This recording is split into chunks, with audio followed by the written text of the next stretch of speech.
Всем добрый день. Зовут меня Батрас Габеев.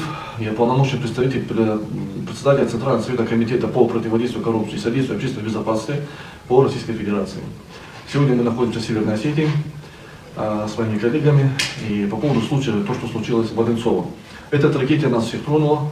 Мы все отнеслись к этому с очень большим переживанием. Это боль для нас всех. Таких случаев не должно быть происходить. Нету расы, нации. Есть мы все в дружестве, гуманизации всех наций. Чужих детей не бывает. Поэтому мы хотели бы по этому случаю выразить свое соболезнование родителям. Мы готовы оказать и помощь, и социальную, правовую, материальную.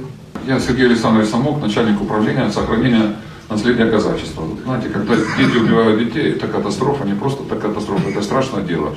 И в зависимости от национальности, как говорится, детей нужно действительно, как сказал Батрас Муратович, надо их воспитывать. То, что школа касается, то, что касается в коллективе, везде кругом, это очень, очень плохо, потому что мы как делаем соболезнования родителям, говорится, если нужна с нашей стороны помощь, мы действительно, но самое главное наша помощь, то, что мы своих детей должны воспитать, чтобы не было нацизма. Как это может быть 16-летний мальчик, 10-летнего мальчика взять ножом ударить? Ну, это действительно страшное дело. Такого не должно быть. Я Абаев Магомед Алиевич, являюсь заместителем начальника по Южному федеральному округу. Выражаем свое соболезнование. И в дальнейшем мы думаем действительно больше обращать внимание на подростковую молодежь, направить ее в правильное русло, чтобы наше поколение, молодое поколение, было намного выше всех вот этих эмоциональных всяких ситуаций. Я Абубек Ацалов, председатель общественного совета района Иратского Северной Осетии, Высший совет осетин Алан Тенахаш.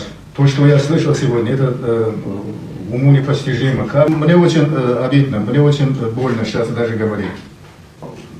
Чтобы в дальнейшем таких случаев не было, я думаю, нужно по таким ситуациям обращать внимание и психологической стороны к детям, особенно дети, которые агрессивно настроены, именно на основе расы и нации, и пресекать, проводить профилактические беседы.